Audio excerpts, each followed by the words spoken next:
Agora a gente vai ter que falar dela, né? Vamos ter que falar do Palmeiras também, que joga com o Santos no sábado por jogo atrasado também, né? O jogo fora de casa do Palmeiras, fora do sintético. Mas a gente não vai falar da tia Leila aqui pelo jogo em si. A gente vai falar por outro motivo. Ela tem os aviõezinhos e instituiu a carona da tia Leila agora, né? Vou explicar pra vocês como é que funciona. Tem o Vitor Roque lá do Palmeiras que está na seleção brasileira. E a seleção brasileira vai jogar com a Tunísia, em Lille, na França, na terça-feira, no final da data FIFA, no último dia, no dia 18 de novembro. E a tia Leila vai trazer o Vitor Roque para jogar a rodada do Campeonato Brasileiro. Só que a carona da tia Leila contempla os aliados dela. Vão trazer lá o Fabrício Bruno, do Cruzeiro, e o Paulo Henrique, do Vasco. Como é que vai funcionar? O avião deve descer em São Paulo, que a prioridade é o Palmeiras, né? Para deixar o Vitor Roque, depois vai dar um pulinho em Belo Horizonte para levar o Fabrício Bruno e depois vai ao Rio de Janeiro para trazer o Paulo Henrique, lateral do Vasco. E a tia Leila prega tanto a isonomia no futebol brasileiro e os clubes se ajudando, porque são todos contra o Flamengo, que ela acaba tendo uma atitude, aprontando das suas, que mostra que ela não é coerente no discurso. Se são todos os clubes do futebol brasileiro se ajudando, são só esses 3 clubes que estão com jogadores na seleção? Eu já digo para vocês, tem uma dupla do Flamengo, que é o Alexandre e o Danilo, e tem o Luciano Juba, que é do Bahia. Aí, galera, a tia Leila só ajuda os queridos, né? Aí é bonito, né? Querer que o Flamengo abra mão de recursos na Libra, que o Flamengo pare de arrecadar para dar quantidade de grana para os outros clubes. O Palmeiras nunca perde nada, né, de dinheiro.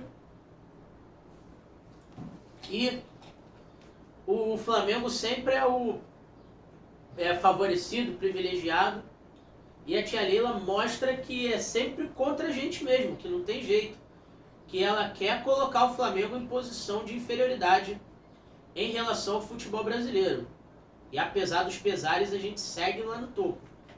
Mesmo com atitudes erradas do nosso próprio presidente assinando contratos desfavoráveis a gente. Não é, Landim? Mas já que o assunto é a Leila, ela mostra que aos parceiros tudo, aos opositores todo o rigor da lei.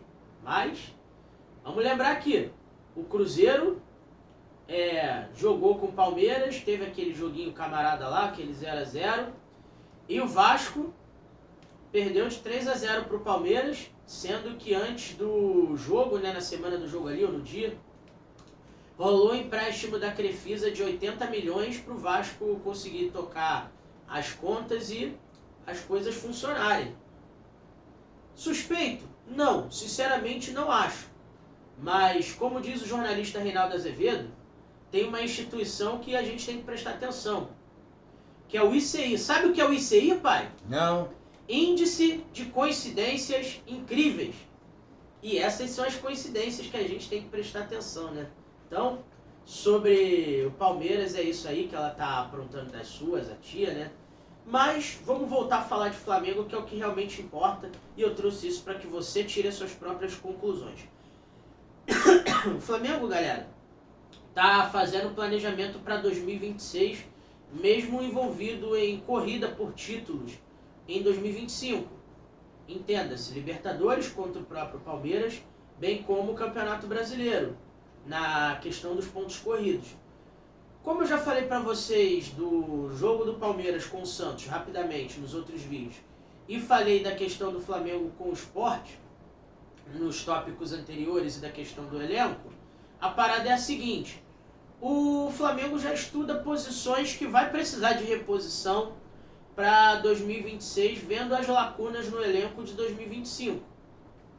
Além do que o Flamengo quer rejuvenescer o elenco, que é aquilo que só bate na tecla desde 2023, pai, quando o Flamengo veio do título da Libertadores de 22 e aquela temporada sem título. O senhor fala muito de trazer jogadores novos para reformular o elenco, certo?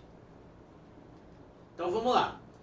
O Flamengo sabe que o De La Cruz quer voltar ao River Plate e é um jogador que infelizmente vem sendo subaproveitado, não só pelas questões clínicas, mas pelo posicionamento dele em campo, que é de meia de criação, mas que acaba que ele vem jogando muito como segundo volante e acaba que ele não rende aquilo que a gente espera dele, é um ponto.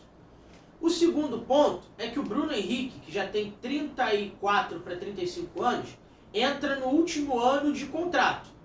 Já é outra questão também, e ele já quase foi embora para o Atlético Mineiro e ainda tem essa questão que vão resolver na quinta-feira, também conhecida como amanhã. Dito isto, o Flamengo quer, pelo menos, para o ano que vem, um atacante, um meia para revezar com a Arrascaeta, que não tem desde 2019, um zagueiro, ou 2 zagueiros, dependendo se o Alexandro não for sair da lateral para ir para a zaga, tem essa questão também, e um goleiro. Essa questão de um goleiro é porque o Matheus Cunha, reserva, já tem um pré-contrato com o Cruzeiro assinado, e 1 ou 2 zagueiros porque o Cleiton está indo para o Wolfsburg, da Alemanha, também não vai renovar com o Flamengo, e a gente não sabe se o Alexandro vai para zaga pela esquerda, como está dando sinais e mostras aí ao longo da temporada. Se o Alexandro for para zaga, não é um problema, porque o Flamengo já tem a sua dupla de laterais. Entenda-se, Ayrton Lucas e Matias Vinha. O Flamengo tem 3 laterais esquerdos no elenco, contando com isso. Se isso acontecer, a zaga do Flamengo vai ficar desenhada dupla de Léus, Ortiz e Pereira como titular, Danilo e Alexandro na zaga reserva, e ainda tem os jovens Iago e João Vitor Souza. E com isso dá para o Flamengo levar a temporada dele de 2026 tranquilamente.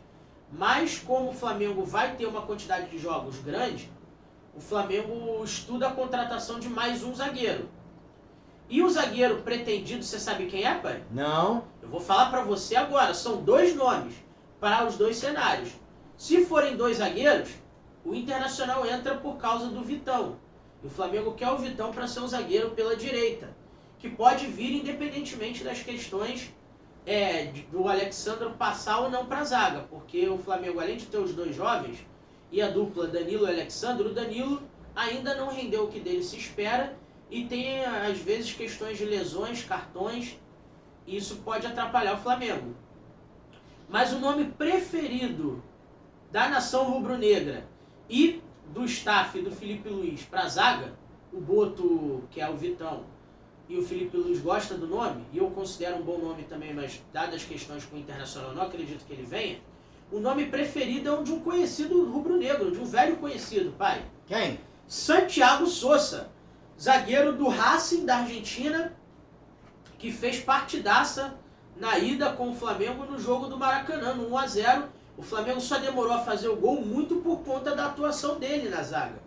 Então o Flamengo pode prestar atenção nesse nome, correndo por fora, que é um dos preferidos do Felipe Luiz e da nação rubro-negra. Mas surge um outro nome aí, levantado pelo Fabrício Lopes dos canais Resenha Rubro-Negra, que trata-se do jovem de 22 anos, Lautaro Rivero, argentino, zagueiro excelente da canteira do River Plate. E é um zagueiro vigoroso, técnico, alto, forte, de boa saída de bola e velocidade também. Gosto do jogador, é um zagueiro completo. E diferente do Santiago Sosa, é um jogador que na Europa ainda não teve sondagens e propostas. O Sosa já é mais conhecido e envolveria valores maiores para o Flamengo trazer. Desses aí, o meu preferido, sinceramente, é o Lautaro Rivero. Pelo valor de revenda, valor de mercado e pelo senso de posicionamento e entrega para o jogo do Flamengo que o zagueiro argentino poderia ter. E outro nome que surge para o gol também é do Racing, pai. Também? Também. É o Facundo Cambeses, goleiro que fez 2 partidaças, tanto na ida quanto na volta, e é goleiro da seleção argentina e revezaria com o Agustín Rossi, para o Felipe Luiz ter. Um goleiro para as Copas, Copa do Brasil e Libertadores, e um goleiro de consistência no Campeonato Brasileiro. Então o Flamengo teria 2 goleiros com status de titular, que poderia preservar o Rossi em alguns jogos e dar a rodagem necessária para o elenco do Flamengo, visando a temporada 2026. Então eu trouxe 4 nomes, além dos que eu já falei para vocês anteriormente nos vídeos. O Anderson Talisca para o meio, para ser o reserva do Arrascaeta, ou alternar com ele como titular, e do Valentim Tati Castellanos, atacante da Lazio da Itália, também argentino, de 26 anos. E outro nome que entra no radar do Flamengo é o do John Arias, colombiano de 28 anos, que atuou no futebol brasileiro pelo Fluminense, está no Wolverhampton da Inglaterra. O Wolverhampton está nas últimas posições do Campeonato Brasileiro, bem como o West Ham, e o Flamengo volta as atenções ao Lucas Paquetá, que também quer sair de lá, mas tem mercado na Europa, esse sendo mais difícil. Pesa a favor do Flamengo que o John Arias já acenou querendo voltar ao continente sul-americano. Só que a prioridade dele é o Fluminense. Mas sabe por que o Fluminense fica de fora nessa questão? Por quê? Porque o Wolverhampton quer 18 milhões de euros pelo jogador e o Fluminense o queria apenas por empréstimo. O Flamengo topa pagar esses 18 milhões de euros pelo jogador e o jogador não fechou as portas ao Flamengo. Disse que a prioridade dele é o Fluminense, por já estar adaptado ao elenco, aos jogadores e a metodologia do clube, mas vê com bons olhos a possibilidade de jogar no Flamengo para garantir vaga na Copa do Mundo de 2026 pela seleção colombiana. E outro clube que concorre com o Flamengo e o Fluminense pela contratação do John Arias é o Palmeiras também. Então vai ser um jogador que a gente vai trazer, se trouxer, a peso de ouro. Então vamos lá, falamos aqui de 1, 2, 3, 4, 5, 6 jogadores que podem reforçar o Flamengo na temporada 2026, logo em janeiro. 7 jogadores com Paquetá, né? Desses 7, qual você gostaria de ver no Flamengo para 2026? Significa que o Flamengo vai trazer todos eles? Categoricamente eu digo a vocês, não. Algumas opções que o Flamengo vai estudar no mercado é ou um ou outro. Agora, minha janela dos sonhos, projetando o que eu acredito que poderia ser bom para o Flamengo, eu traria Cambeses, traria Lautaro Ribeiro, Anderson Talisca, o Paquetá, prefiro ele ao John Arias, mas o John Arias seria interessante também, e o Castellanos. Desses 7 eu traria 1, 2, 3, 5 jogadores. O Castellanos revezando com o Pedro e fazendo a do Bruno Henrique, às vezes, quando jogar com 2 centroavantes. O Talisca, o Arias, o Ribeiro e o Cambeses. Isso daí abre espaço no Flamengo, porque o Flamengo vai naturalizar o Arrascaeta brasileiro. Não pode jogar pela seleção brasileira, mas abre vaga de estrangeiro no time. E o Flamengo deve ter, para isso, algum dos estrangeiros saindo também. Lembrando que o Flamengo tem 4 uruguaios, dos quais o De La Cruz deve sair. Aí o Flamengo cai de 9 para 7. Aí fica com Rossi, Varela, Vinha, Plata e o Pulgar e o Carrascal. Só que o Plata pode sair para a Premier League no ano que vem. Então o Flamengo cairia de 9 estrangeiros para 6. Aí vamos lá. Dessas 3 vagas, o Flamengo traria, se trouxesse jogadores todos que eu falei, 3 argentinos e 1 colombiano. O Flamengo teria 10 estrangeiros. E a não ser que a CBF aumente a quantidade de estrangeiros no Campeonato Brasileiro, o Flamengo teria um pequeno problema nessa questão aí. Vamos ficar de olho para ver o que vai acontecer. Mas essa seria a oportunidade de janela perfeita que eu vejo o Flamengo fazendo. Por isso até talvez o Ribeiro corra por fora, que é o meu preferido, para que o Flamengo traga o Vitão por ser um zagueiro brasileiro, tá certo, galera? Desses nomes aí que eu levantei para vocês, qual vocês trariam e veem que vai se encaixar melhor no elenco do Flamengo? Deixa nos comentários que eu quero saber a sua opinião. Não sai desse vídeo sem deixar o seu like, se inscreve no canal se ainda não for inscrito, ativa o sino das notificações para você não perder nada, comenta, compartilha, hypa. Saudações rubro-negras!